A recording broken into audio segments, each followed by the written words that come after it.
Vamos a contar una historia china. Nos gustan mucho las historias de la China. Así que, digamos de dónde la hemos sacado. Allá por el año 100 a.C. se escribió el Shi Qi, notas de los historiadores, quiere decir eso, como sabe cualquiera.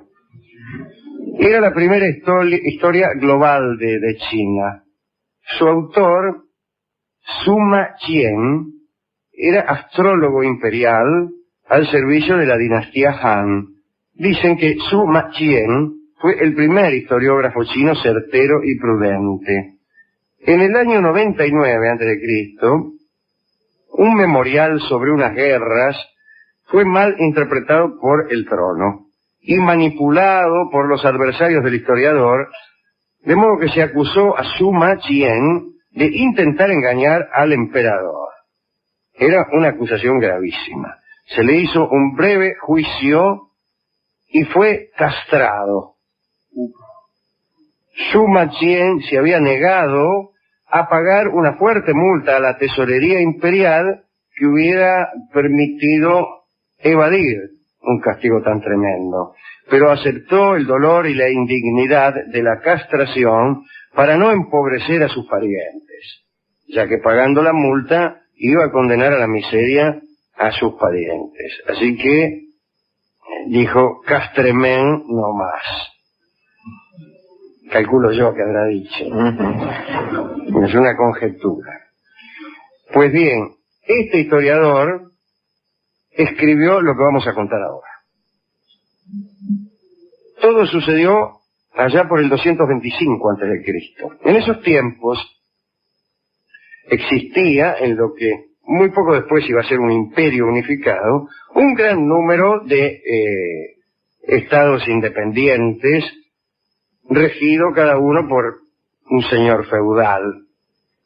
El más poderoso de esos estados era el Qin, que había iniciado una carrera de conquistas y anexiones. Había otro estado mucho más débil que era el Zhen. El príncipe y señor del Zhen, el estado más débil, estaba aterrado, iba a decir una barbaridad. Estaba con el corazón en la boca.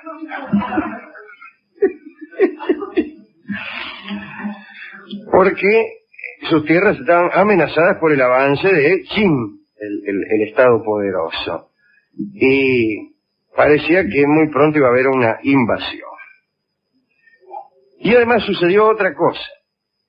Un general del estado Qin, del estado poderoso, cayó en desgracia y se escapó y se piantó como fugitivo a Yen. Y allí se lo recibió y se le dio refugio. Pero todos dijeron, ajá, en cuanto se enteren de que este general traidor y fugitivo ha venido a buscar refugio entre nosotros, los Qin se van a enojar y nos van a invadir más rápido que dijeron. Así que el señor de Yen, el príncipe, estaba aterrorizado. Algunos consejeros rogaron que se expulsara redondamente al general Fan Yu, que así se llamaba el traidor. Pero el señor de Yen rechazó la propuesta y decidió mantener a Fan Yu en su corte, porque los chinos tenían un gran respeto por la hospitalidad, lo mismo que los griegos. Los consejeros hicieron otra propuesta para evitar la invasión. Le recomendaron que consultara a un sabio. Siempre en China, cada vez que había un grave problema, consultaban a un sabio, no como aquí. El sabio se llamaba Tian Quan. El jefe Yen citó a Tian Quan al sabio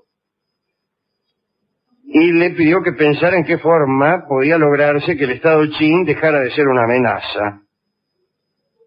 Y le advirtió que cualquier plan, incluso el más vil, podía ser tomado en cuenta. Y cuando estaba por terminar la entrevista, le dijo al sabio, bueno, dice, mire, le voy a pedir una cosa, no divulgue nada de lo que hemos conversado. Y Tian Quan, el sabio, se ofendió, porque aquella solicitud era también un gesto de desconfianza. Entonces llegó a su casa, llamó a otro sabio amigo, se sabe que los sabios son amigos entre sí, que se llamaba Chinko, y le dijo, mira, el señor de Yen me ha pedido que no divulgara unos asuntos de Estado que me ha confiado. Esto quiere decir que duda de mí. De modo que te voy a pedir un favor. Anda hasta lo del príncipe y decirle que no se preocupe por la posibilidad de que yo cuente nada, porque he muerto. Y acto continuo se cortó la garganta y cayó redondo allí. Pero Chinko fue a ver al príncipe, al señor de Yen, y le dijo, mire, el sabio que habló con usted hace un rato, Tien Quan, manda a decir que no va a contar nada de lo que usted le dijo, mitad porque está muerto. Entonces el príncipe lamentó mucho lo que había pasado con Tien Quan y pensó en tratar el asunto con con el sabio amigo, que era Chinko. Y le confió un plan desesperado. Dice, mire, don sabio, a mí se me ocurrió que como somos un estado mucho menos poderoso que el estado Qin, la única manera que tenemos de detenerlos es matando a su príncipe. Con un crimen individual. Tenemos que mandar a alguien que pueda acceder a la presencia del príncipe Qin y pues que lo asesine. Necesitamos a alguien de mucha confianza para que haga esto. Y Chinko, el sabio, se dio cuenta que en realidad no le estaban pidiendo consejo, sino que le estaban pidiendo que fuera a matarlo al príncipe de los Qin. Y también supo que no podía decir que no. Entonces dijo, bueno, está bien. Y una vez que dijo que sí, el príncipe Yen, el señor de Yen, el del estado menos poderoso, lo llenó de privilegios, lo hizo alto dignatario, e incluso les permitió el acceso al amor de alguna de sus concubinas. Dijo, mire, lo voy a nombrar ministro, plenipotenciario, le voy a dar cartas de recomendación para esto, y además dice, ve las concubinas esas que están allá, bueno, de la petilla para allá, dice, haga uso nomás. Dice, no, pero que va, no, usted, diga que va de parte mía.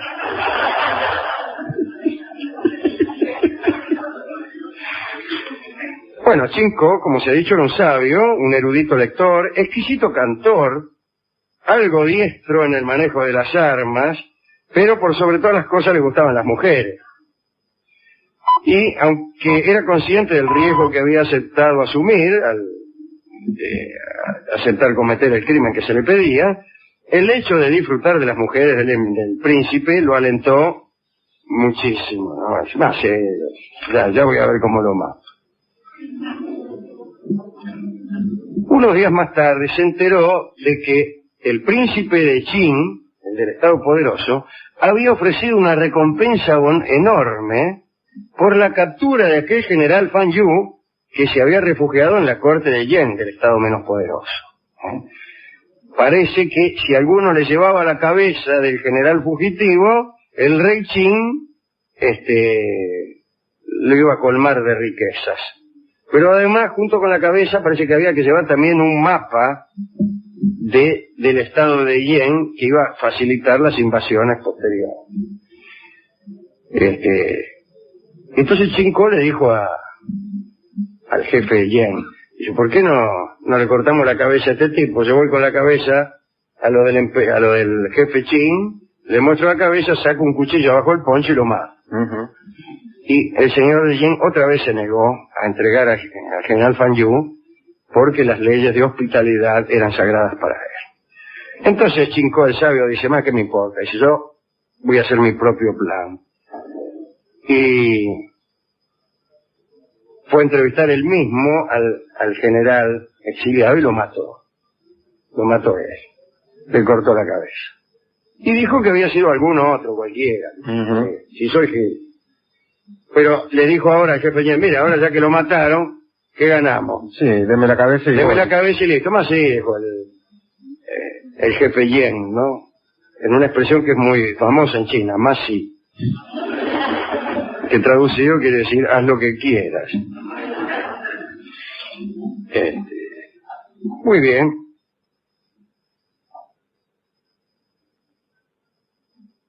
el general, el sabio Chinco tomó la cabeza y se dirigió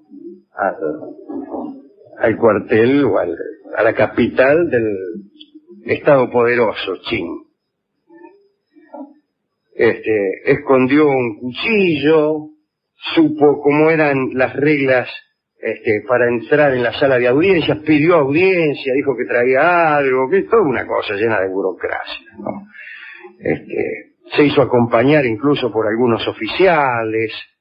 El caso es que Chinko llegó a la capital del estado Qin y le concedieron la audiencia.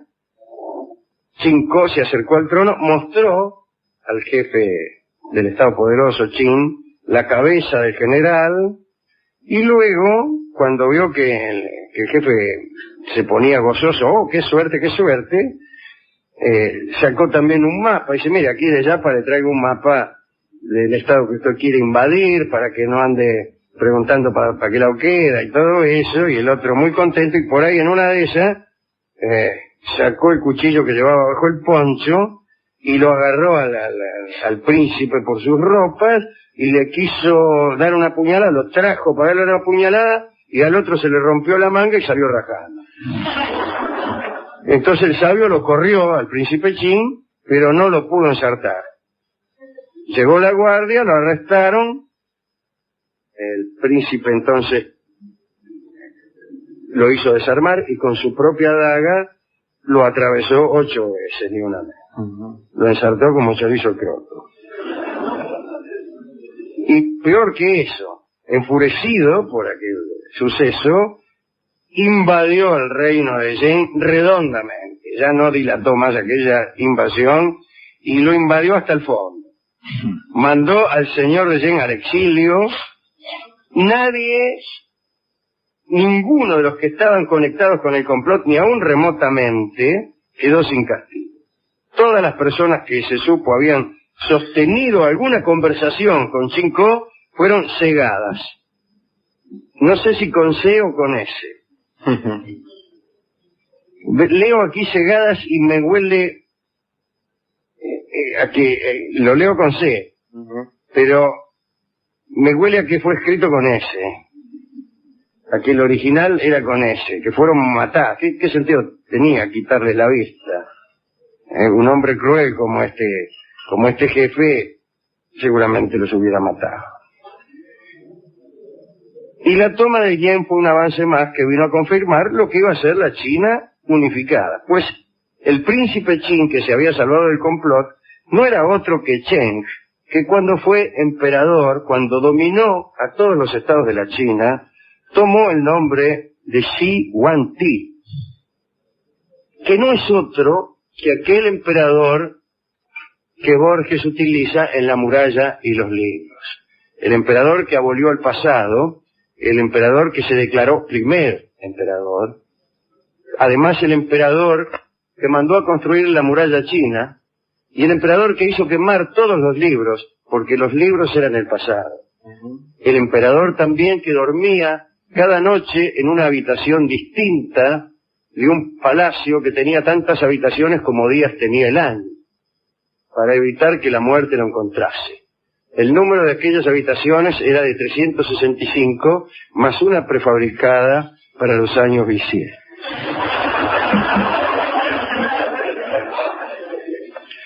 Esta es la historia que queríamos contar. Acerca de Shi Huangdi, también es el hombre de cuya tumba hablan mucho los arqueólogos, porque se hizo enterrar junto a un verdadero ejército de terracota, con soldados, caballos y palafreneros de terracota. Un pueblo de terracota yacía junto a él en una vasta tumba que es motivo de conversación en todas las pizzerías de Almagro. Ese era Shi Huangdi. Algunos dicen, Borges dice, que esta abolición del pasado que realizó Shi Huangdi, pero después que se salvó de esta, tenía por motivo la vida disoluta de la madre de Shi Huangdi. Y avergonzado por los pecados de su madre, quiso borrar el pasado. No lo consiguió en realidad. La muralla que había sido construida para evitar la invasión de los mongoles no alcanzó a contenerlos. Los libros que quiso quemar para abolir el pasado de algún modo prevalecieron o fueron restituidos o memorizados, y la verdad es que el pasado se conoce, tanto es así que hoy acabamos de contar un episodio de ese pasado que él quiso abolir, lo cual prueba su fracaso. Y en cuanto a la muerte, que no debía encontrarlo, o que debía confundirse merced a las numerosas habitaciones, lo encontró finalmente, ya que Shigwan-Ti está muerto. Lamento terminar esta charla con esta infausta noticia. Se preguntarán ustedes con qué canción vamos a ilustrar este episodio.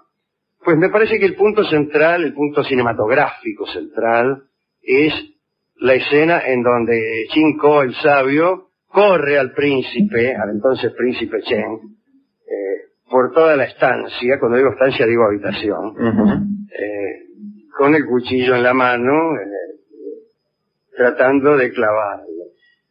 Y finalmente es apresado el sabio, y el que lo ensarta, el que lo clava, es el propio príncipe Chen. De modo que hemos elegido el tango La Clavada, que alude seguramente a estas situaciones de daga, de puñal y de farinera. La Clavada va a ser interpretada por Horacio Salgán junto con su orquesta típica. Adelante entonces, don Horacio.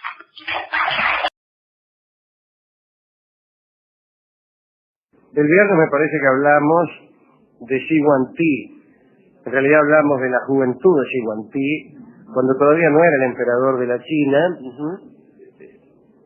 sino que era uno de tantos príncipes de aquella época anárquica, en la cual terminó prevaleciendo y unificando un gigantesco territorio. Contamos, casi a modo de epílogo, lo que ya habíamos contado con mayor detalle en otras ocasiones, y nos remitimos al artículo de Borges, La muralla y los libros, ya que este emperador Shigwan-Ti se proclamó primer emperador, aunque no lo era.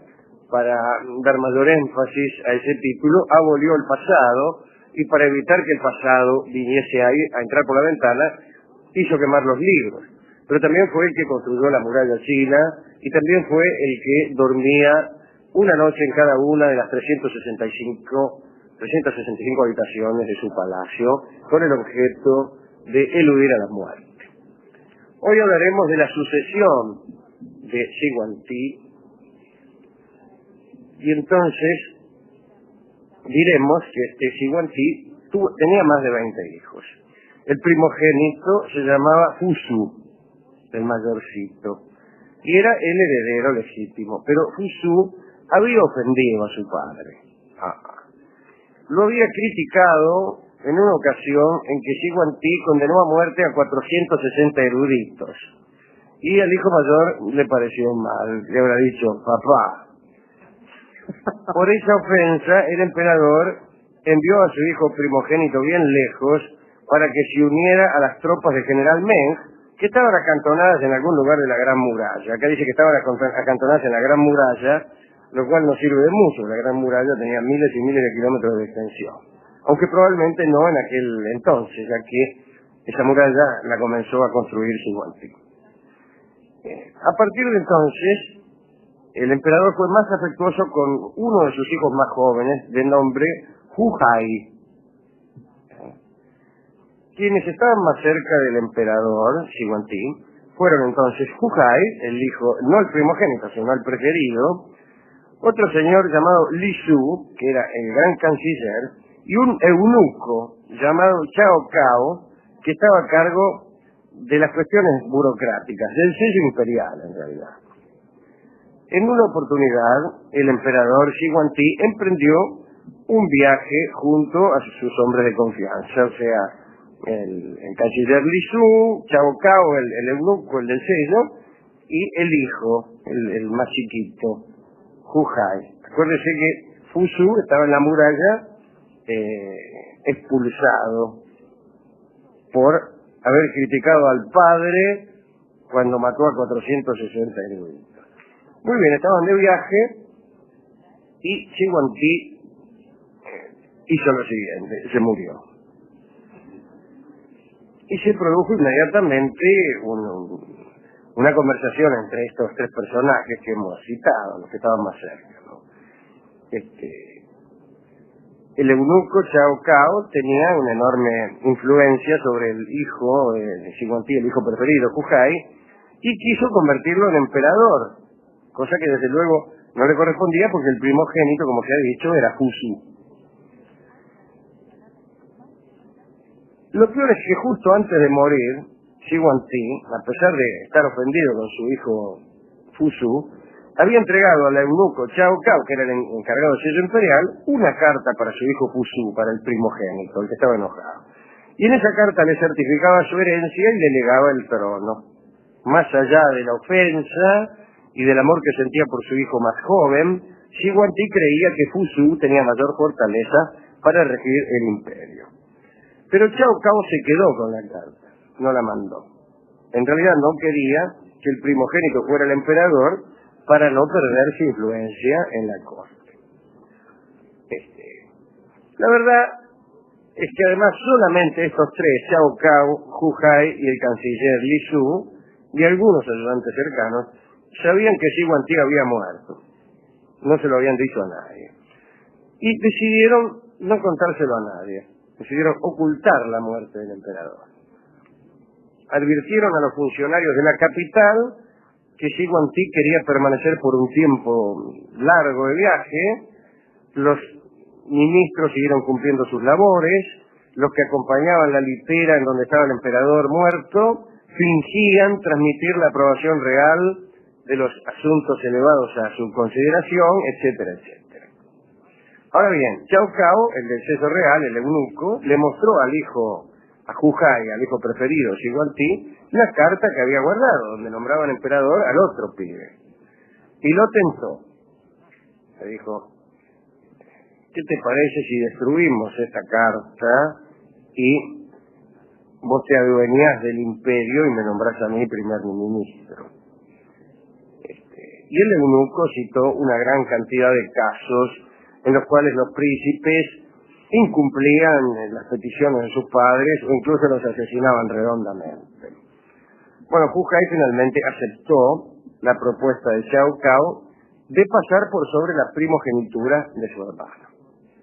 Para continuar con la intriga, Cao Cao, el eunuco, quiso convencer al canciller Li Su acerca de la conveniencia de acompañar al joven Hujai. Cao Cao le advirtió al gran canciller que si aceptaba que no se enviara la carta a Fusu, podría continuar en su cargo. Si de lo contrario Fusu llegaba al trono, seguramente elegiría algún otro tipo. Y el canciller aceptó también participar de aquel complot. Afinaron entonces un plan que consistía en destruir la carta dejada por el emperador muerto, utilizar el sello real que tenía Cao Cao y enviar a Fusu, al hijo primogénito, un mensaje falso, pretendiendo que provenía de su padre.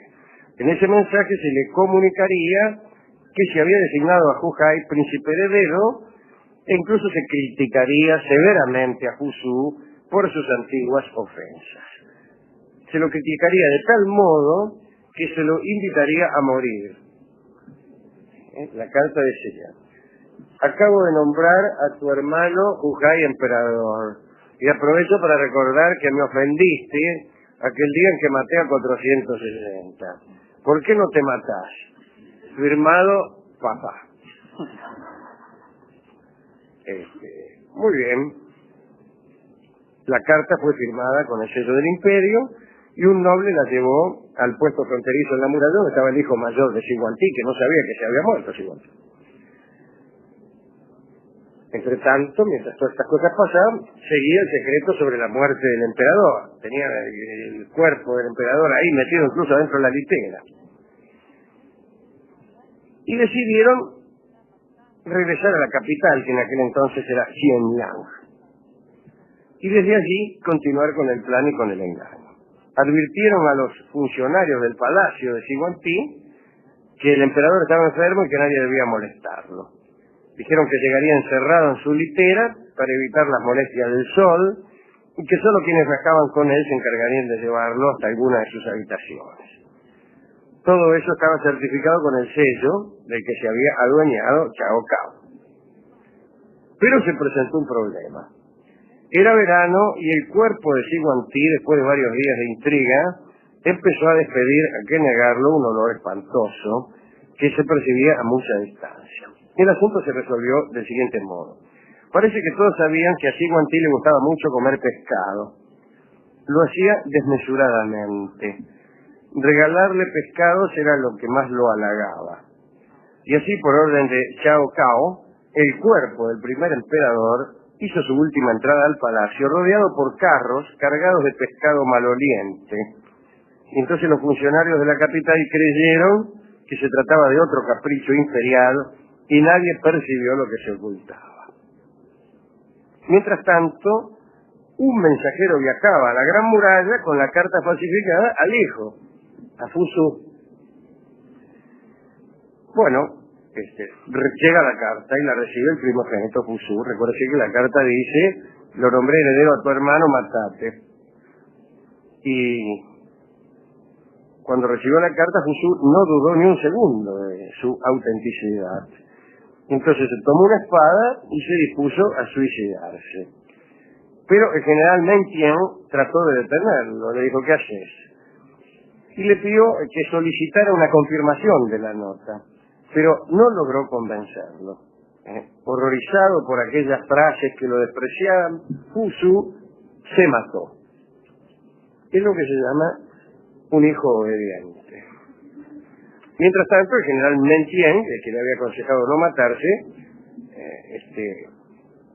que sospechaba un engaño, se hizo apresar.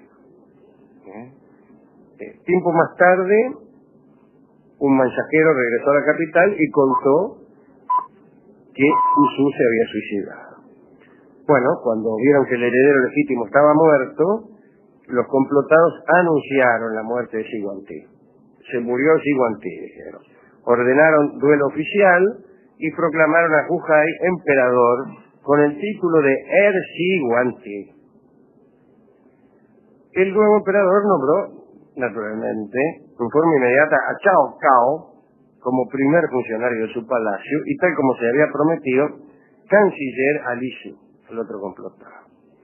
Pero el gobierno de Hu Hai fue terrible y plagado de intrigas.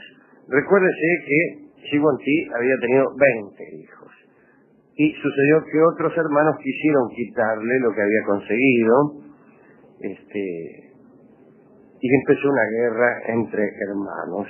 Ya no es una metáfora.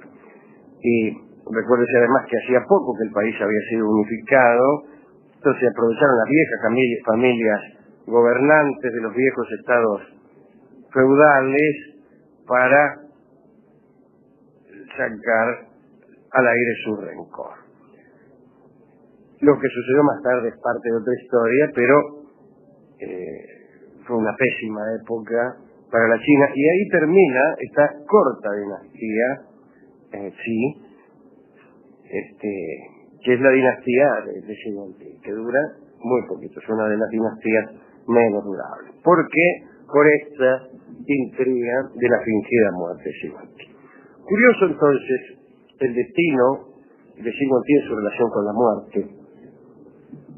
Preocupado por no morirse, había resuelto dormir un día en cada habitación, había abolido el pasado, había prohibido los libros de historia, los había quemado, había construido una muralla para que no entraran los bárbaros, siempre una idea de defensa ante lo extranjero, ante la historia y ante la muerte.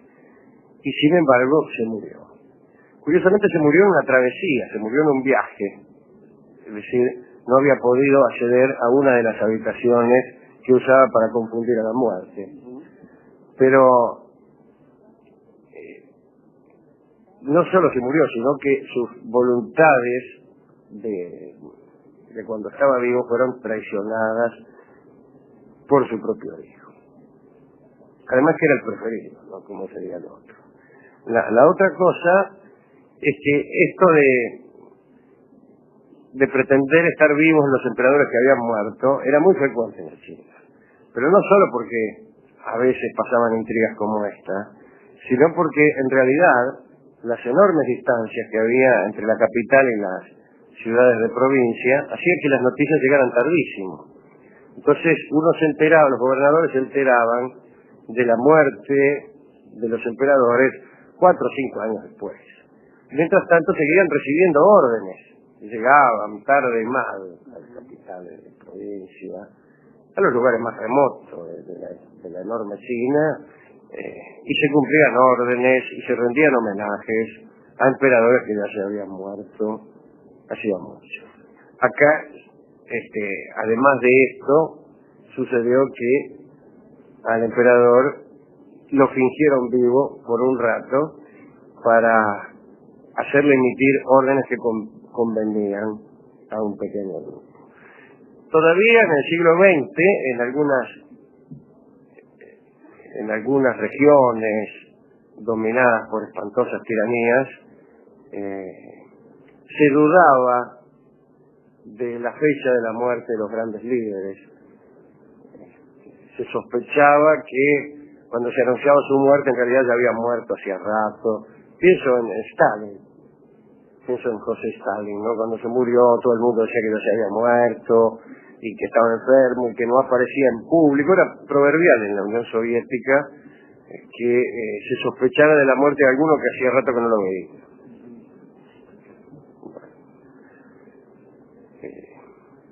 ¿A quién dedicar esta curiosa y póstuma historia de Shiguantí? Bueno, el propio Shiguantí o al otro, al verdadero Guantí, al verdadero primer emperador que vivió unos 2500 años antes, o quizá más. Un emperador un poco legendario que se llamaba Guantí, el emperador amarillo, y que tenía, según dicen, 1200 concubinas, las cuales atendía, aseguran los daoístas, una tras de la otra con enorme efectividad, gracias a unos procedimientos de esos que tenían los daoístas para contentar a las señoras. Sí. Procedimientos que incluían el contener la respiración, el recitar el poema Caballito Criollo y el clavarse la uña del dedo mayor bajo la uña del dedo pulgar para que el dolor emergente viniera a distraernos de pensamientos que podrían hacernos galopar hacia la salida de nuestras aventuras venéreas.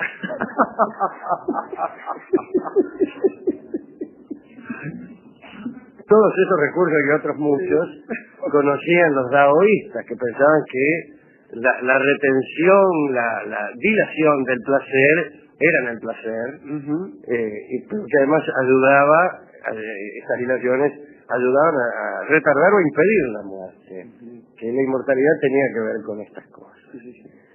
También entonces a nuestros amigos daoístas que escuchan mientras se pellizcan y muerden un repasador.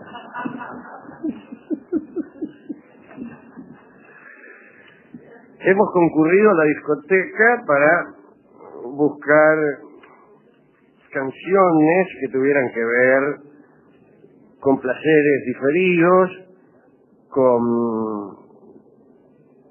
muertes diferidas, con intrigas palaciegas y con hermanos que competían por un trono. Y hemos encontrado esta canción que canta don Alfredo Citarrosa y que se llama justamente Los Hermanos, y que por mucho disimulo que venga a ponerse, alude directamente a estos dos hermanos, Jujai y Fusú, que no eran sino la 10ª parte de los hermanos de la familia de Shiguantí. Adelante entonces don Alfredo Zitarrosa, otro oriental.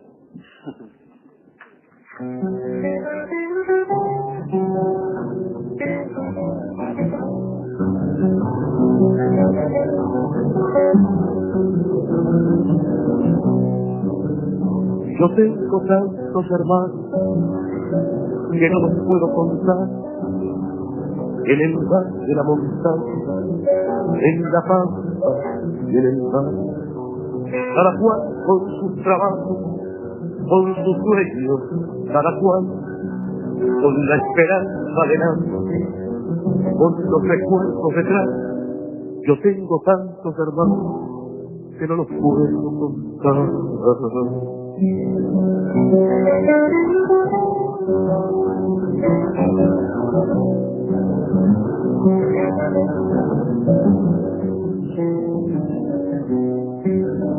Gente de mano caliente, por el fuego de la amistad, con un lloro para llorar, con un rezo para rezar, con un horizonte abierto que siempre está más allá, y esa fuerza para buscar con tesón y voluntad. Cuando parece más cerca es cuando se aleja más.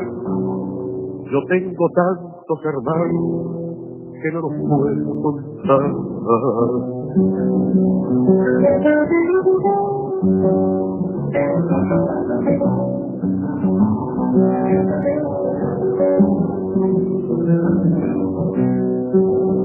Y así seguimos andando, un tiempo de soledad. Nos perdemos por el mundo, nos volvemos a encontrar, y así nos reconocemos por el lejano mirar, por las cosas que mordemos de vida, de intensidad. Y así seguimos andando, curtidos de soledad, y en nosotros nuestros muertos, para que nadie quede atrás. Yo tengo tantos hermanos que no los puedo contar, y una novia muy hermosa que se llama Libertad.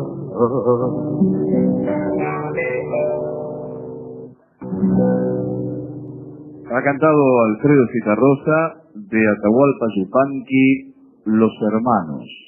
Ayer contamos un complot en la China. Así que hoy vamos a continuar.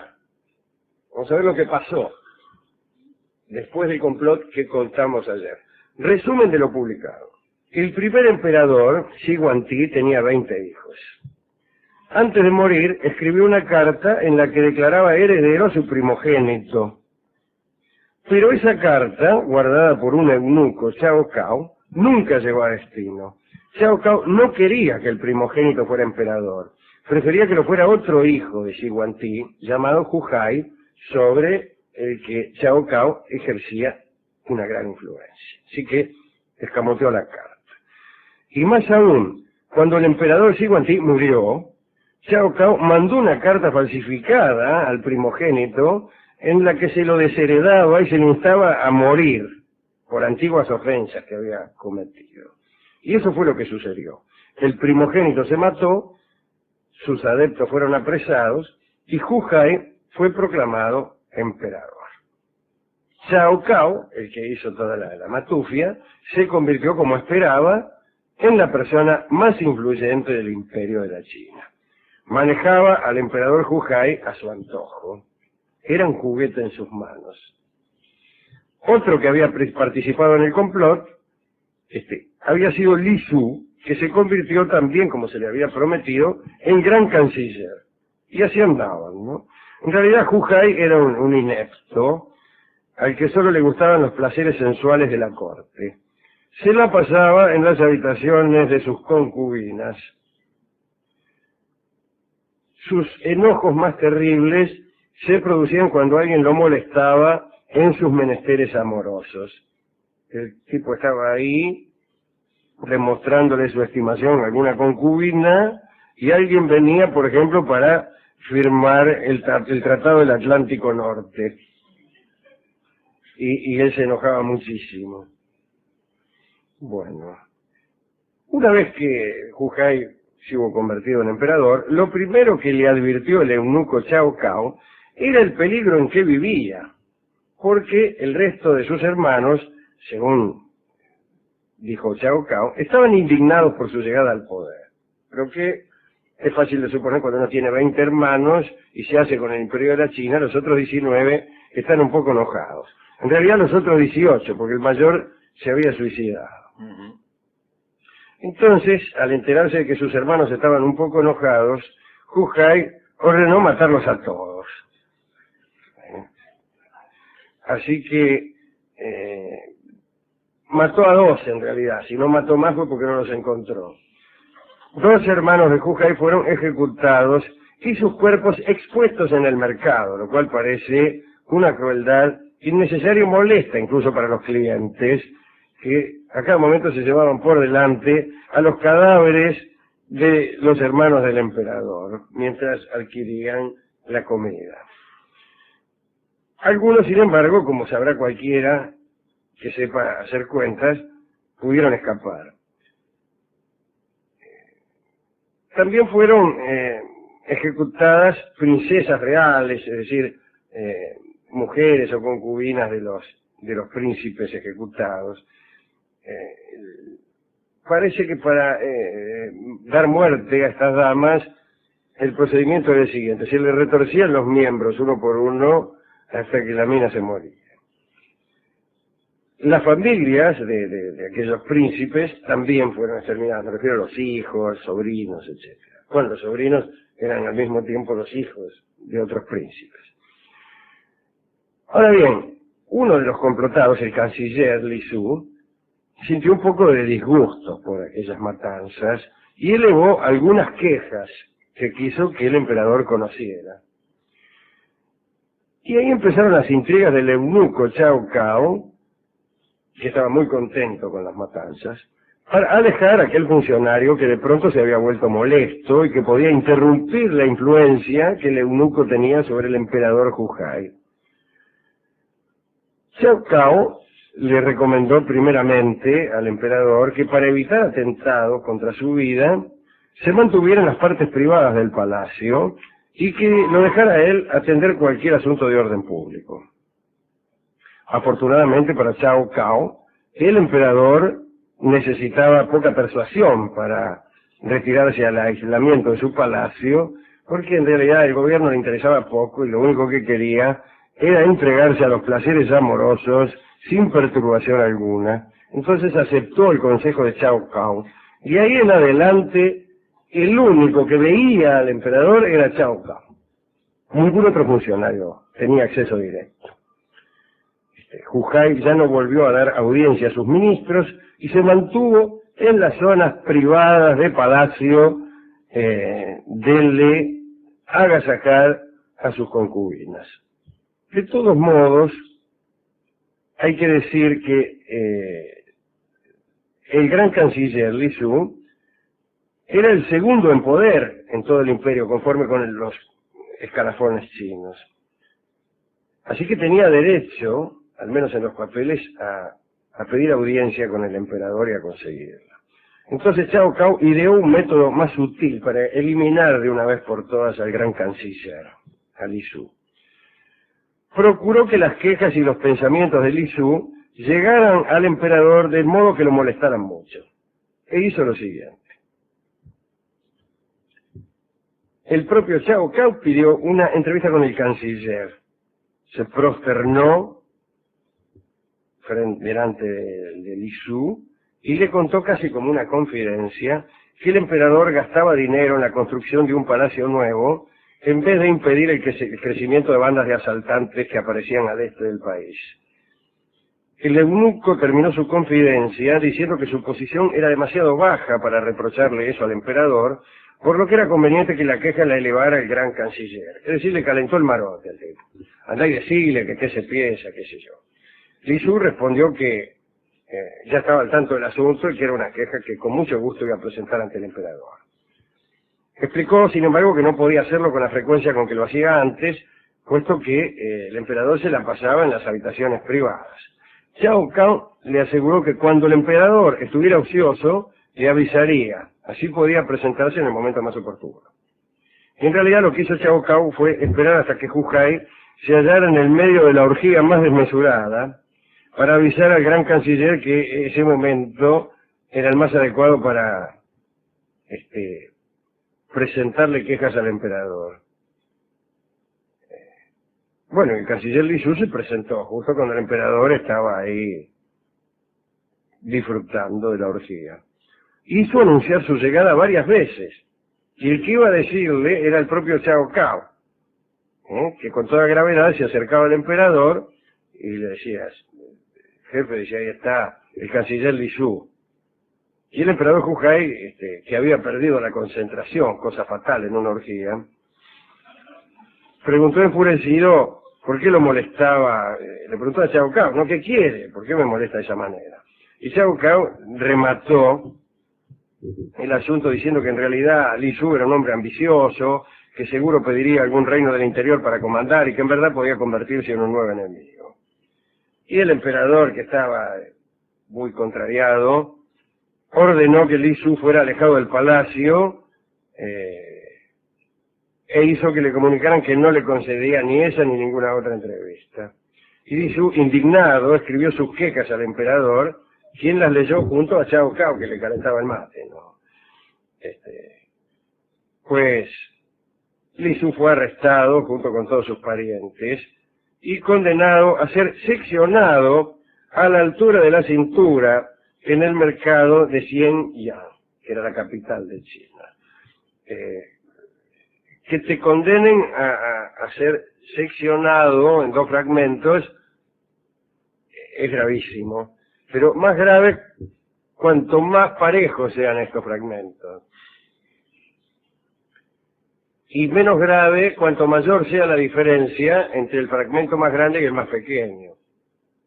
Es decir, si un fragmento es mucho más grande, uno puede tener suerte que le corten, pongamos por caso, un pie. Ahora, cuando te cortan por la mitad, es casi la peor noticia. Bueno, lo cortaron por la mitad. Esa fue la manera de matarlo. Pero además, para hacer más completo el castigo por interrumpir al emperador en medio de una orgía, que tanto, exterminado también a sus familiares hasta el 3er grado. Y así quedó Cao Cao no solo como ministro, sino también como gran canciller, ya que ocupó el puesto que tenía el otro. Pero quiso desplazar también al mismísimo emperador. Y para lograrlo, trató de hacerle creer al propio Hu Hai que estaba loco. Por ejemplo, un día salió a caminar con el emperador y vieron un ciervo. Y Cao Cao le dijo, no, ese no es un ciervo, es un caballo. El emperador, preocupado, interrogó a la comitiva, que actuaba a merced a los sobornos de Cao Cao, y todos respondieron que se trataba de un caballo. Entonces Hu Hai, un poco alarmado, convocó al gran astrólogo imperial, que también estaba bajo el mando de Cao Cao, y el sabio dijo al emperador que no había sido puro en sus abstinencias, por lo que podía sufrir ilusiones. Bueno, ese fue el primero de una serie de engaños de este estilo que padeció Hu Hai. Llegó un momento en que el emperador dudó de todo lo que podía haber, como de todos modos hay que hacer. El cierre de la intriga fue implicar al emperador en un crimen. En una excursión de caza, Cao Cao mató a uno, mató a un tipo que había ahí, y le hizo creer al emperador que lo había matado él. Y entonces le dijo, debéis salir del palacio y hacer un sacrificio que nos preserve del mal, ya que estáis tan loco que soy capaz de matar a una persona sin daros cuenta. Y bueno, entonces Hu Hai se retiró a un palacio muy remoto para hacer actos de contrición y de penitencia, y Cao Cao lo fue a ver e informó con simulado terror que los rebeldes habían saqueado el palacio y estaban a punto de matarlo. Mientras hablaba se oía afuera un griterío que en realidad lo hacían unos amigos de él, que qué sé yo. Y entonces el emperador Hu Hai, horrorizado, se mató con su espada. Jamás se supo que los rebeldes eran todos amigos de Cao Cao, ¿no? Cao Cao entonces le quitó el sello imperial, lo quitó del cuerpo del emperador muerto Hu-Hai y se proclamó emperador de la China, pero no duró mucho, ¿no?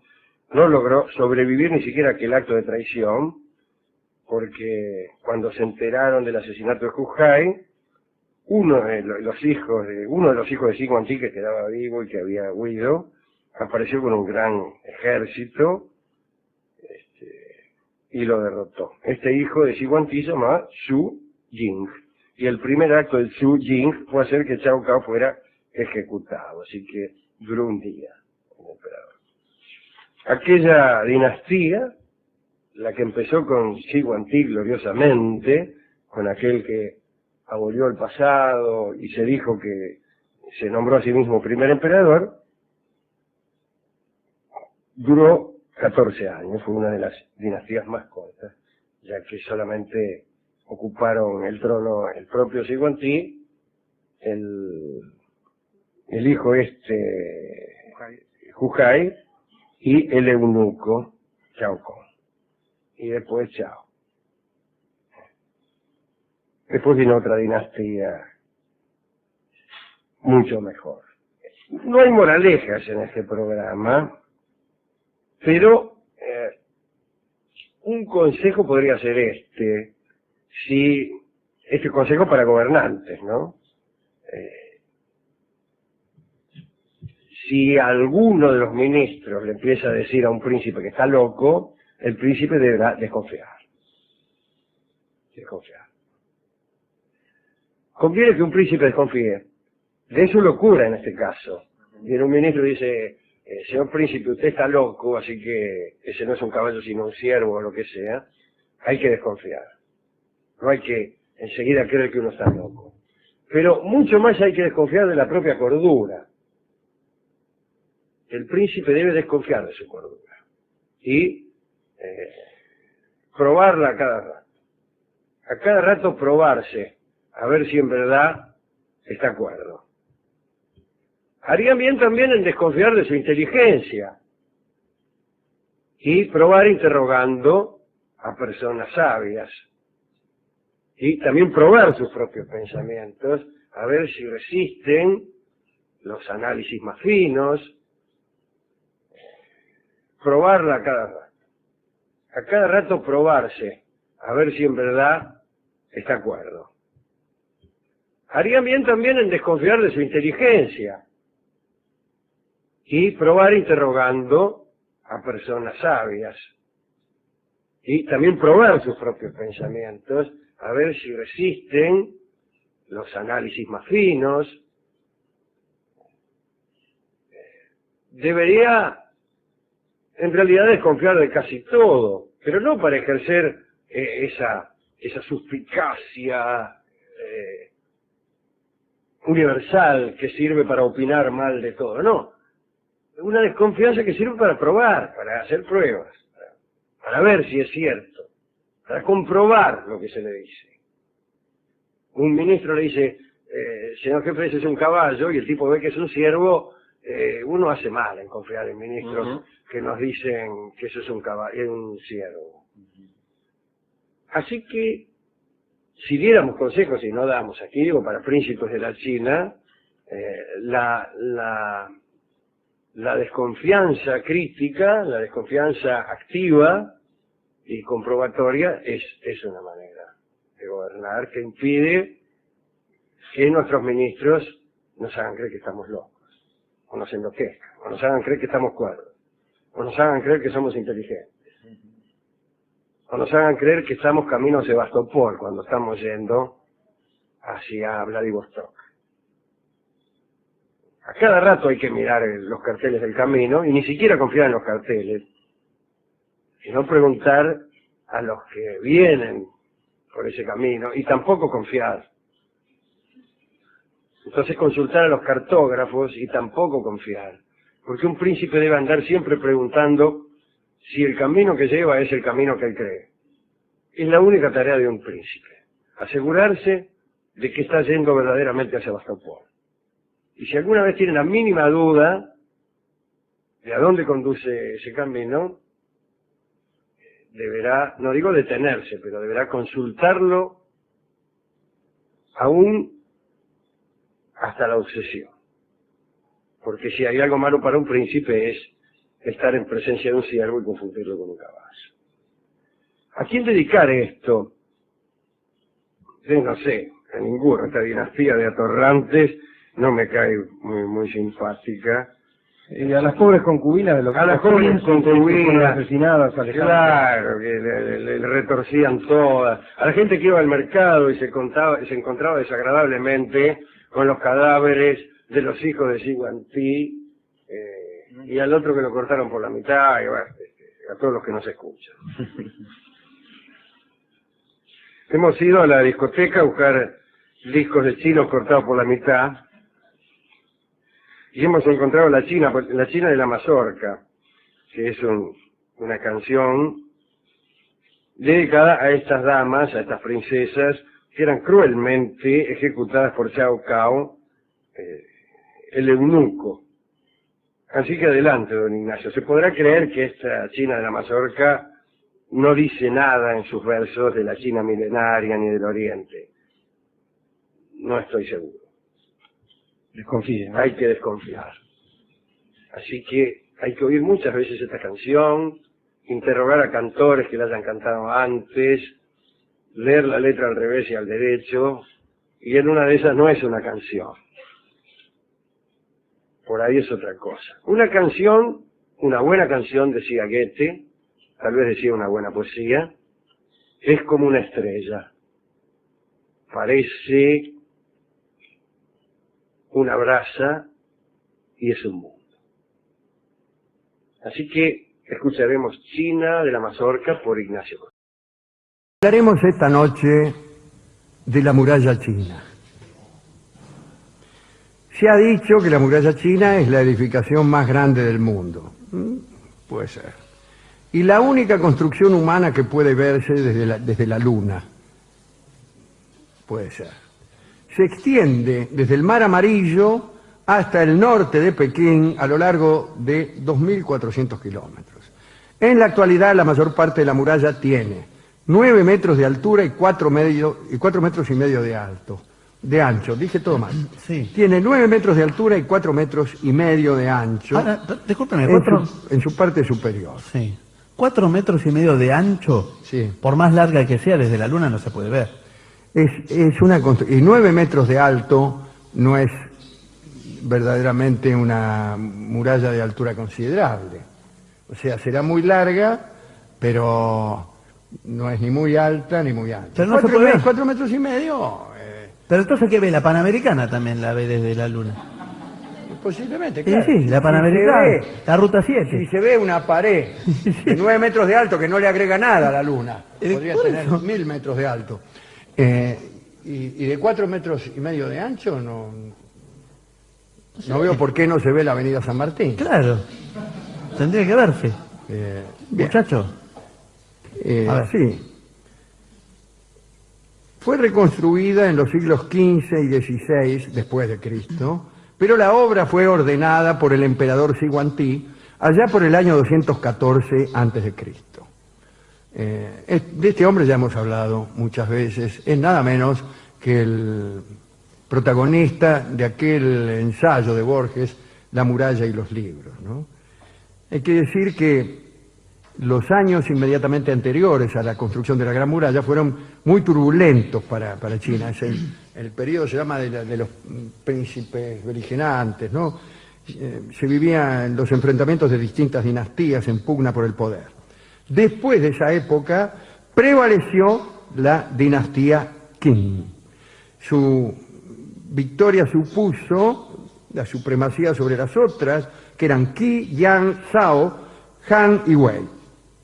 Los Qing instauraron por primera vez en China un régimen oligárquico, dice aquí, sin que yo sepa bien qué quieren significar. Pero el príncipe Qing, que fue el que llevó su familia a la victoria, se llamaba Cheng, pero al tomar las riendas del poder cambió su nombre por el ya mencionado de Siguantí, que quiere decir el primer emperador. Siguantí trabajó en la rigurosa abolición de la historia, como dice Borges. Quemó los libros porque la oposición los invocaba para alabar a los antiguos emperadores. 3000 años de cronología tenían los chinos cuando Siguantí ordenó que la historia empezara con él. No hay más tiempo, el tiempo empieza ahora. Y también se dice que Siguantí había desterrado a su madre por viciosa, y según Borges tal vez quiso abolir todo el pasado para abolir la infamia de su progenitora, ¿no? Y como dijimos, quiso recrear el principio del tiempo. Se llamó Guantí para ser de algún modo el otro Guantí, el emperador amarillo, aquel al que se le atribuye la invención de la escritura y de la brújula. Aquel es un emperador semimítico, por no decir que enteramente mítico. Decían que tenía 1200 concubinas y que era capaz de homenajearlas a todas, una tras de otra, sin despeinarse. El caso es que este hombre además tenía miedo de morirse. Entonces prohibió que se mencionara la muerte, buscó el elixir de la inmortalidad del que hablábamos el otro día, se recluyó en un palacio que constaba de tantas habitaciones como días hay en el año, y tenía incluso, además de las 300 habitaciones, 365, una habitación para los años bisiestos, que era una prefabricada. Cada noche dormía en una distinta con el fin de eludir a la muerte y soñó con fundar una dinastía inmortal. Entonces ordenó que sus herederos se llamaran segundo emperador, tercer emperador y así hasta el infinito. En realidad no duró mucho esa dinastía, terminó prácticamente con él. Pero adoptó también otras medidas nada simpáticas. Obligó a que todo el mundo, a excepción de los miembros del ejército imperial, entregara las armas para fundirlas y fabricar enormes esculturas que adornaron la residencia del emperador. Además, desterró a las familias rivales y ordenó en un solo año el destierro de 120.000 familias. Esa especie de ingeniería de la migración, que después ocurrió muchas veces en China, en la Unión Soviética de Stalin y en muchos otros lugares. En cuanto a la muralla, la mandó construir para protegerse de las tribus nómadas del norte, a los que los chinos llamaban Xiongnu y cuyos descendientes fueron los temibles hunos, aquellos que invadieron Europa. Otros han dicho que el emperador creía que la muerte no podía entrar en los mundos cerrados. Cuando Siguantí consiguió la Gran Muralla, integró en ella algunos trechos ya construidos anteriormente y procuró que la realización se llevara a cabo de manera sistemática. Grandes tramos de muralla cruzaban montañas, desiertos en los que no había nada, así que antes de comenzar las obras se construyeron caminos, muchísimos caminos. Se abrieron, mandaban obreros a trabajar que no volvían nunca, porque las distancias eran grandes, las levas eran rigurosísimas, y despedirse de un pariente que iba a construir la muralla era despedirse para siempre.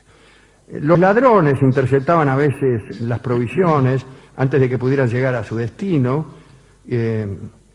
Había torres de vigilancia a lo largo de la muralla a 2 flechazos de distancia, ¿no? Tenían capacidad cada una para algunos soldados, que además se hacían señales con hogueras y con humo, de manera que se producían unas comunicaciones instantáneas que daban cuenta de los movimientos de las tropas enemigas cuando las había, ¿no? Y era tan importante esta construcción que el emperador estuvo dispuesto a exigir toda clase de sacrificios. Las canciones populares dan cuenta de las quejas de los chinos que estaban hartos de tanto esfuerzo. En estas canciones, estos poemas, se expresaba el dolor por la ausencia de los familiares que trabajaban en la muralla. Los capataces eran muy crueles, al que cometía algún error lo mataban y enterraban sus restos sin ceremonia alguna directamente entre los materiales del muro. Miles de personas murieron en la construcción de estas murallas. Había leyendas, se contaba que Siguantí era brujo y que recorría la China a lomo de un caballo volador y desde allí trazaba los recorridos de la muralla. Bien, algunas características de la muralla en aquellos tiempos. El interior era de tierra, revestido por ambos lados y por arriba de ladrillos enormes, de un color gris azulado.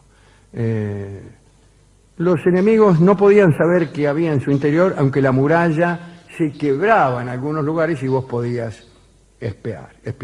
A la muerte de Siguantí subió al trono su hijo Fusu, que prometía ser un digno sucesor suyo, pero que en realidad se vio derrocado por su hermano Hujai, que fue después un títere en manos de los políticos de la corte. La dinastía terminó muy poco después, en el 208 a.C. Pero la Gran Muralla siguió siendo construida por las dinastías Han y Ming, que la ampliaron, reforzaron las fortificaciones, añadieron nuevos elementos defensivos, etcétera, etcétera, ¿no? No sirvió de mucho, ¿no? Porque casi todos los que trataron de sobrepasar esa barrera lo consiguieron. A mí me gustaría decir algo acerca de otro monumento que se descubrió hace poco, en 1974. Se descubrió la tumba de Siguantí. Y la tumba resultó ser tan extraordinaria como la muralla. Hay una especie de parque de unas 30 hectáreas y un monumento enorme, altísimo, y que contenía en su interior un ejército de guerreros de terracota, realizados con enorme precisión, unos 7.000 se calcula. Nadie sabe mucho de esta tumba, porque los chinos actuales primero no la abrieron del todo, después no dejan pasar, no dan información, no se sabe casi nada.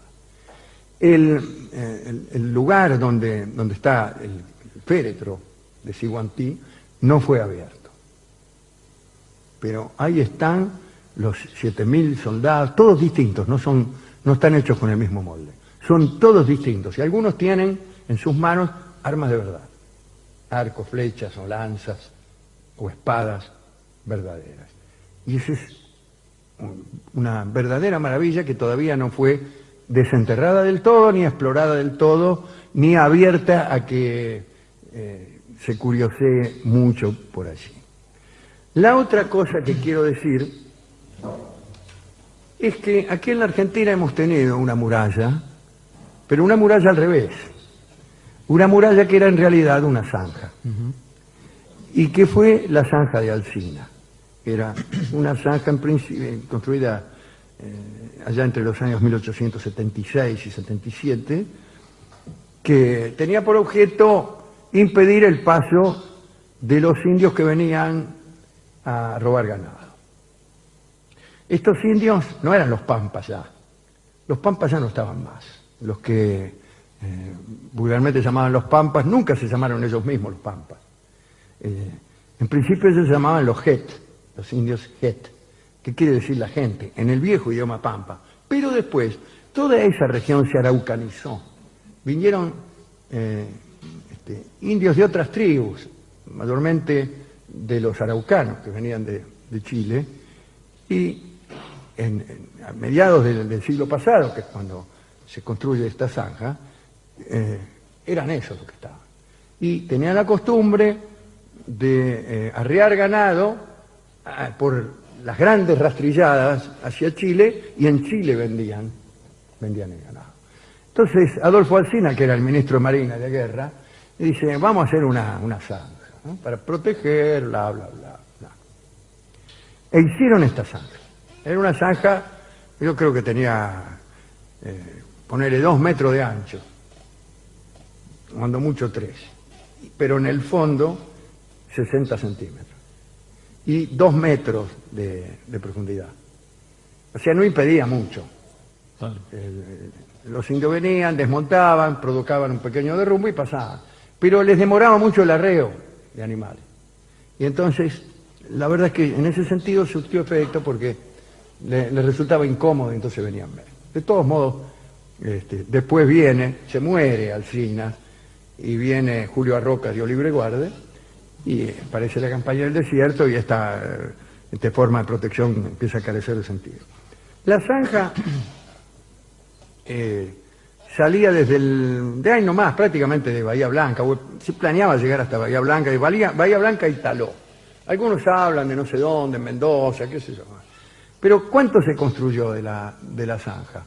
Y no tanto. En realidad, el punto más al sur era un lugar que se llama Nueva Roma, ahí nomás, al norte de Bahía Blanca, y el punto más al norte está un poquito al norte de General Villegas.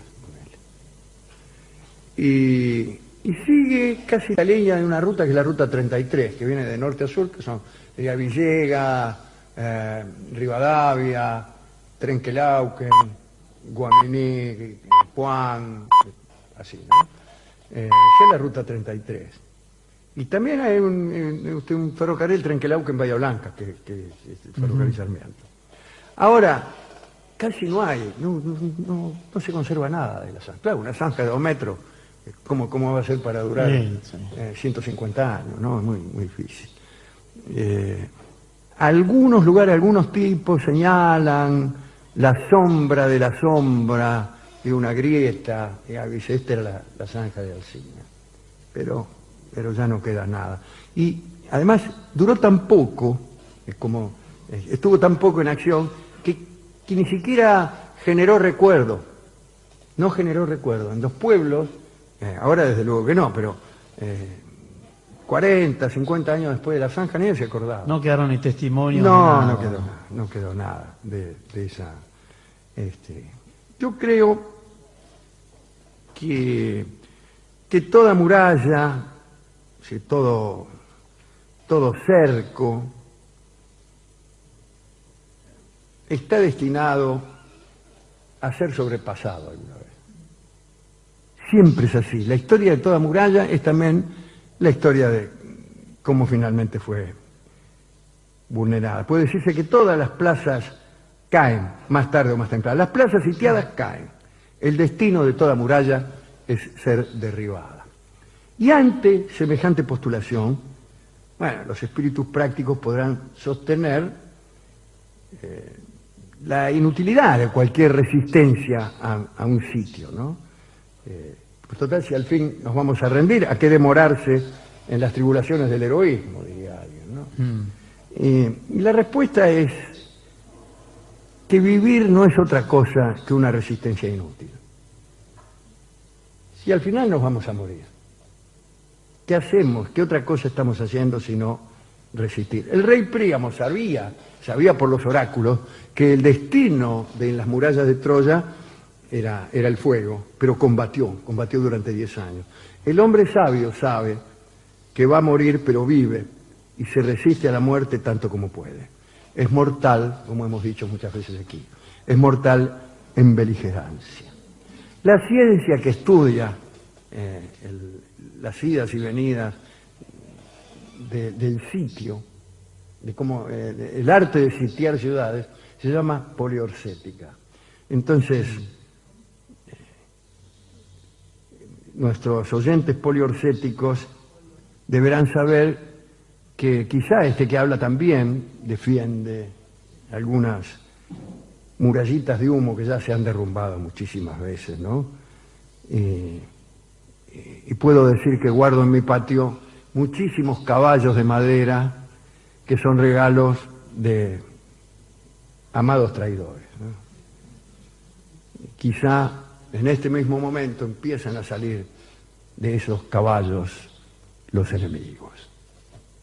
Linda charla esta que ha preparado nuestro equipo de producción sobre la muralla china, la muralla invertida de Alsina, y la inutilidad o la utilidad de las murallas, aunque vayan a caer. Hemos ido a la discoteca, pero el discotecario había puesto un vallado de sillas para evitar nuestra visita. Igualmente, al contarle yo los pormenores de este asunto, me sugirió este disco que vamos a escuchar, que es nada menos que el de Pink Floyd, que habla sobre la construcción de la muralla china. Se llama Otro ladrillo en la pared.